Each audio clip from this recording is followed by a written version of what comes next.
We are Gabriel Couto, a Portuguese engineering and construction firm. We were founded in 1948, so this year we are 70 years old. We are here in Porto Airport.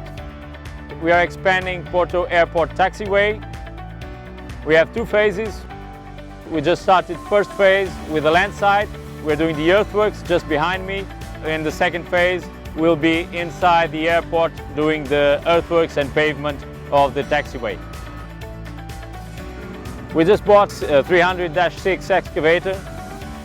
Very interesting machine, doing a great job on the earthworks. Fuel consumption has been a key item for our decision, and we are very satisfied with the machine. We have Hitachi as our main supplier of excavators.